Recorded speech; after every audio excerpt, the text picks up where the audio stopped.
கர்த்தருக்குள் பிரியமான தேவ ஊழியர்களே,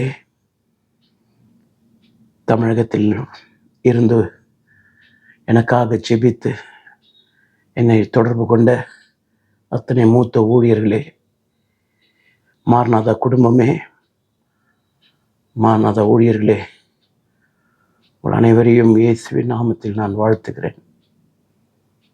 கடந்த இதே திங்கட்கிழமை என்னுடைய ஜீவனுக்காக நான் போராடி கொண்டிருந்தேன். திடீரென்று தான் அந்த தாக்குதல். ஊழியங்களோ மிக சிறப்பாக போகிற இடங்களெல்லாம் கர்த்தர் எடுத்து பயன்படுத்தினார். ஆனாலும் அன்றைக்கு நான் கண்ட அந்த வேதனை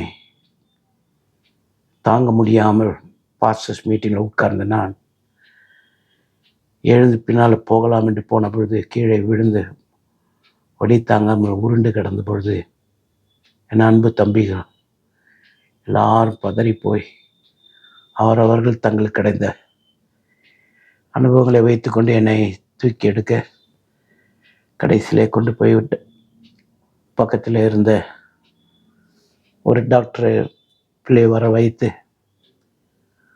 அந்த சகோதரி பல்ஸ் ரொம்ப இறங்கி போச்சு, ஐயா ஒரு நிமிஷம் இங்கே வைக்கக்கூடாதுன்னு சொல்லி தூக்கி கொண்டு பக்கத்தில் இருந்த ஹாஸ்பிட்டலுக்கு கொண்டு போய் ட்ரீட்மெண்ட் கொடுத்து அந்த ட்ரீட்மெண்ட்டை வாங்கி கொண்டு சென்னைக்கு நான் போகிறேன் என்று அடம் பிடித்து வெளியே வந்து திருபுவனத்தில் சேர்க்கப்பட்ட 3 அடைப்புகள், பெரிதான அடைப்புகள்.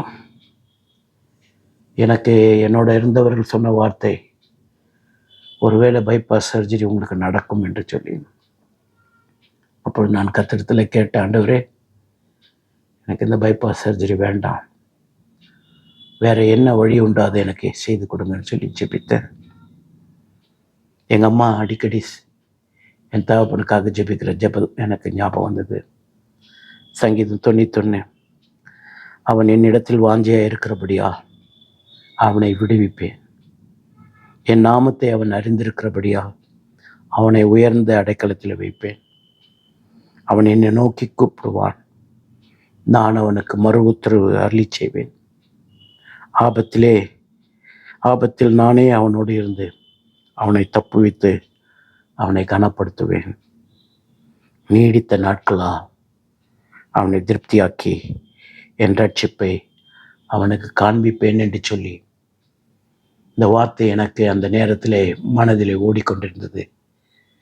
என் தாய் ஜெபிக்கிற ஜெபத்தை மறுபடியும் ஆவியானவர் எனக்கு ஞாபகப்படுத்தி அந்த ஜெபத்தை கொண்டு கர்த்தரை நோக்கி பார்த்தேன். கொஞ்சம் கலக்கம், வேதனை,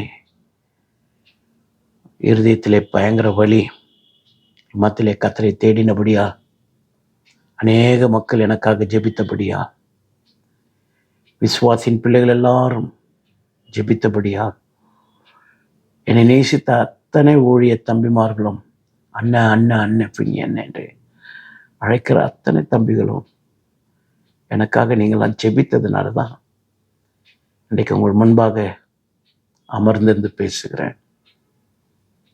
தொடர்ந்து ஜெபிங்க. யாரையும் பார்க்கக்கூடாது, அதிகமாக பேசக்கூடாது.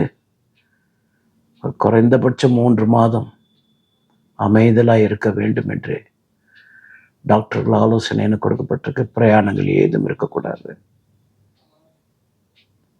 எப்படி போகும் என்று எனக்கு தெரியல, ஆனால் நான் நம்புகிற தேவனும் எனக்குள் வாசமாக இருக்கிற பரிசுத்த ஆவியானவரும் நிச்சயமாய் அவருடைய வசனத்தை கொண்டு, அவருடைய வார்த்தை கொண்டு, அவருடைய ஜீவனை கொண்டு உயிர்ப்பிப்பார் என்ற நம்பிக்கை எனக்கு உண்டு.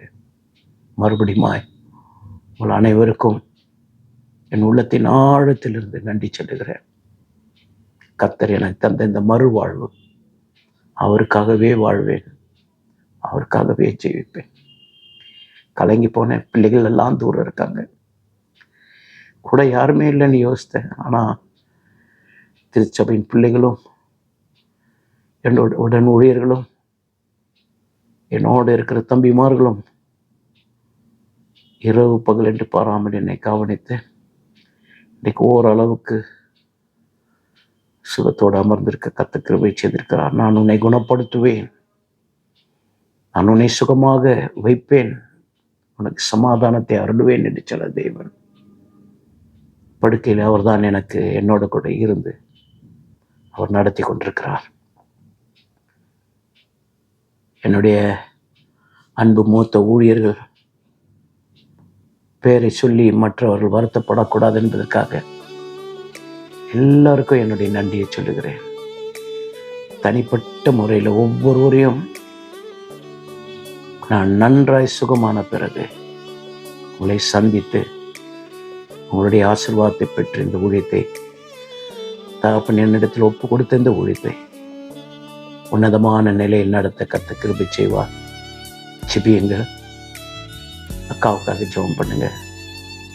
ரொம்ப உடைந்து போயிருக்கிறாங்க, ஆனாலும் கர்த்தர் நல்லவர், அவர் கிருபை என்றும் உள்ளது.